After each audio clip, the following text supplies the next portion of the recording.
In this video we're going to be changing the chainset on the 1995 Cannondale F600 Restomod. This right here makes my skin crawl.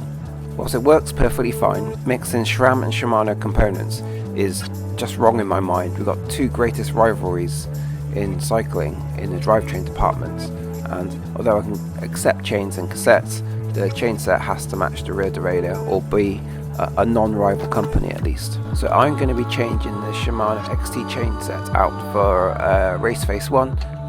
Also the Raceface has a 5-arm chainring, which kind of looks a bit better for a Restomod, I think, because most of the chain sets from the period correct bike would have been a 5-arm type design. So there's a bit of cynicism there with a 5-arm chainring. So I'm starting by removing the chainset. One thing I love about Holotech 2s is they're really simple to remove as long as you've got the little preload tensioner tool, which is a really cheap tool in the first place, so just get one. It's just bolts, there's no crank pullers or extractors, and these cranks have been around for 20 years now and they're pretty much flawless in my mind. This particular crankset's going to get repurposed onto another bike. You may have seen in some of my other videos, so expect to see that in an update very soon. The chainset we're going to be using is a Raceface Effect chainset. I've had this maybe 5, 6, 7 years, quite a long time. I'll link a video right there to the unboxing, so it's within the channel history. But it's got a 30-tooth chainring on it, and it's too small for a Restomod in my mind. So I'm going to change it for a 36-tooth Raceface chainring, but it's going to be purple because matchy. Now, changing the chainring on these Raceface chain sets is actually quite easy, but you need the right tools. So you need a old style bottom bracket tool for like UN52 square taper type bottom brackets, and I always like to have a vise or a bike stand works really well to get the ring off.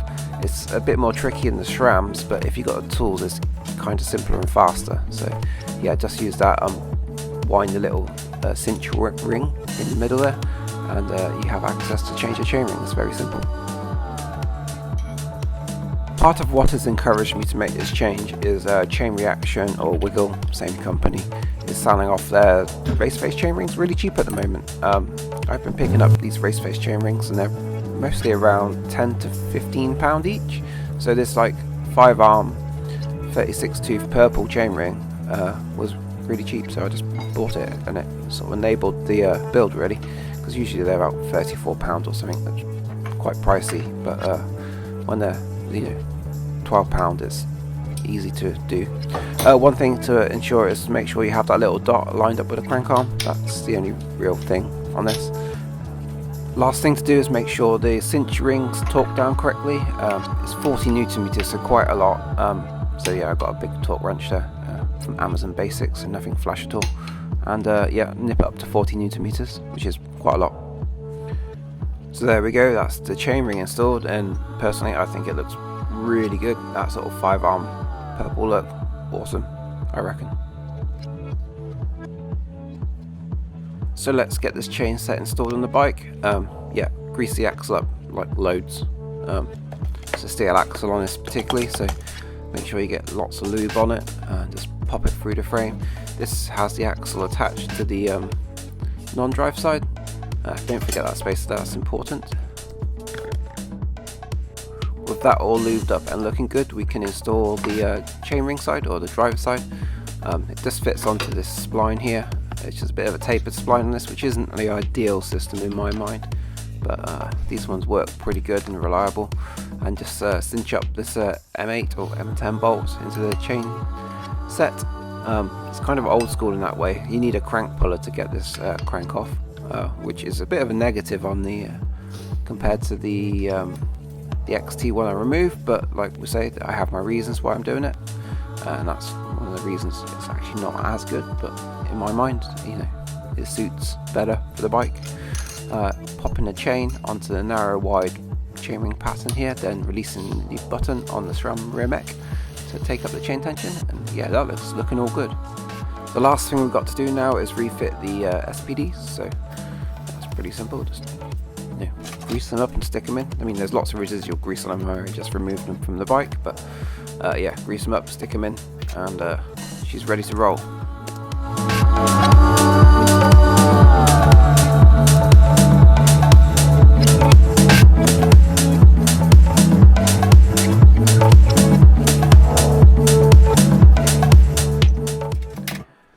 So with everything assembled, I braved the flooded Oxfordshire countryside to get some beauty shots for you. Here's a part of the road which wasn't too flooded. I had to go through to get to where I wanted to go to. I got some nice shots with my latest iPhone, or this is off an iPhone 14 by the way, if you're interested. Yeah, so this is Minster Level Ruins in West Oxfordshire between sort of Witney and Burford. It's a nice place to go. It's a bit flooded right now, so I wouldn't recommend it too much.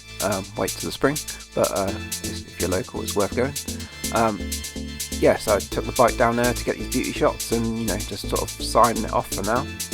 For the future of this bike, there's a couple of little things I still want to do, but they're not sort of planned for now. So I want to get a new set of brakes. I'm not super in love with the Olivio cantilevers. They're kind of an off silver satin colour, and I'd really like some black Alex brakes, or maybe some black Maguras or red Tomac Maguras would be cool. Or maybe purple Canties, I'm not sure. I'll leave that to one side for now. And the head shop really needs a service. It's a bit too saggy at the moment, so I'm imagining there's elastomer in there that's melted. But that's a really big job to reset that and all the needle bearings, and I probably need to 3D print some special tools to make it work, or get busy with some zip ties and inflated inner tubes. It's a bit of a crazy thing to service, so it's not simple, and there's no tools available to do it.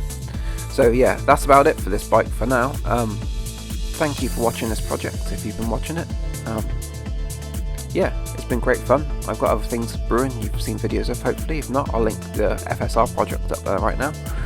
And I'll see you in the next video. Thanks for watching. Cheers.